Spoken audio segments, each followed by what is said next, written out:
नमस्कार, आप सभी का मैं स्वागत करता हूँ एक कोशिश हमारे साथ में क्लास 10th के स्टूडेंट्स प्लीज तैयार हो जाइए क्योंकि इस बार क्लास 10th का जो रिजल्ट देना है वो बोर्ड में टॉपर होके देना है। तो चलिए उसकी तैयारी स्टार्ट करते हैं। मैंने जो चैप्टर पहले उठाया वो रेशियो एंड प्रोपोर्शन उठाया है, उसकी सेकंड एक्सरसाइज में स्टार्ट करता हूँ। ये क्वेश्चंस इंपॉर्टेंट है, पहले हम लोग एक्सरसाइज के क्वेश्चन सॉल्व करेंगे, फिर जैसे ही हमारी एक्सरसाइज का चैप्टर कंप्लीट हो जाएगा उसके बाद में बोर्ड में आए हुए क्वेश्चंस की हम लोग प्रैक्टिस करेंगे और लास्ट में जब अपने सारे चैप्टर्स कंप्लीट हो जाएंगे तो एक बार सारे चैप्टर्स को फिर से रिवाइज करेंगे समराइज करते हुए। तो चलिए स्टार्ट करते हैं इस जर्नी को।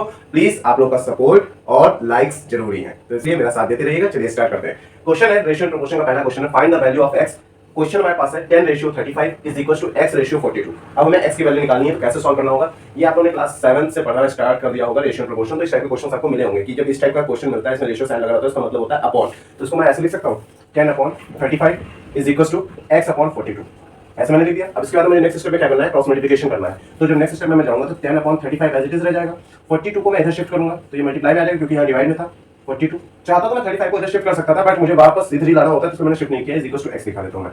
अब इसके नीचे डिनोमिनेटर कुछ नहीं है तो मैं इसको 1 कंसीडर कर सकता हूं। कर लिया मैंने। अब मुझे देखना है कि इस टेबल से कैंसिल हो रहा है, तो चलिए देखते हैं किससे कैंसिल हो रहा है। यहाँ पे अगर मैं इसको 5 के टेबल से कैंसिल करता हूँ 5 7 35 5 2 10। अब यहाँ से देखिए 7 के टेबल से फिर से कैंसिल हो जाएगा, 7 6 42। तो x की वैल्यू कितनी हो गई? 12। तो इस तरीके से हमारा ये आंसर आ गया जिसमें आंसर आ रहा था x का 12। अब इससे रिलेटेड अभी एक क्वेश्चन आपको जब सारे क्वेश्चंस मैं करा दूंगा तो उसके बाद में उससे रिलेटेड क्वेश्चन आपको मिलेगा जिसको आप कमेंट बॉक्स में जाना है, उसका आंसर टाइप करना है। तो चलिए आते हैं नेक्स्ट टाइप के क्वेश्चन पर। क्वेश्चन अभी तक था कि डायरेक्ट x की वैल्यू निकालनी थी और अब हमें क्या करना है? क्वेश्चन है फाइंड द फोर्थ प्रोपोर्शनल। जो भी क्वेश्चन दे रखा है उसका फोर्थ प्रोपोर्शनल क्या आएगा ये हमें फाइंड करना है। तो क्वेश्चन है हमारे पास जैसे 1 2 3। अब इसका फोर्थ प्रोपोर्शनल नहीं दे रखा है तो उसको मैं अज्यूम कर लेता हूं। सपोज मैंने यहां पे अज्यूम कर लिया y, ठीक है। ये मैंने अपनी तरफ से किया है, ये क्वेश्चन में नहीं दे रखा होगा, ये आपको करना होगा क्योंकि 1 2 3 फोर्थ नहीं पता था तो फोर्थ को मैंने let that proportional be y ये कर दिया। अब करना क्या होगा? Same process 1/3 ratio 1/4 is equals to 1/5 ratio 1/1 लिखने की जरूरत नहीं क्योंकि y मैंने लिया था, यहाँ पर y लिखूंगा। अब ढंग से देखिएगा एक चीज, आपको एक रूल मैं पहले बता दूं। जैसे कहीं लिखा होता है 1/2 डिवाइडेड बाय 1/5, तो इसका मतलब क्या होता है? 1/2 मल्टीप्लाई बाय, इसको रेसिप्रोकल कर देंगे 5/1 कह सकते हैं कि नहीं? इसको सॉल्व करते तो कितना 5/2।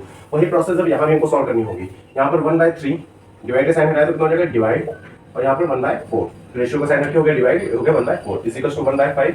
इसको हटाया तो कितना हो जाएगा? Divide y। अब क्या करेंगे? यहाँ डिनोमिनेटर कुछ नहीं है तो 1 कंसीडर कर लेते हैं। तो ये 1/3 एज इट इज रह गया, डिवाइड साइन हटा मल्टीप्लाई होंगे 4/1 हो गया। कितना क्लियर होगा सबको? Is equal to 1/5 as it is रह गया, डिवाइड का साइन हट गया, मल्टीप्लाई तो कितना बन गया? 1/y हो गया। अब इसको अगर सॉल्व करेंगे कितना हो जाएगा? 4/3 इज इक्वल टू 1/5y।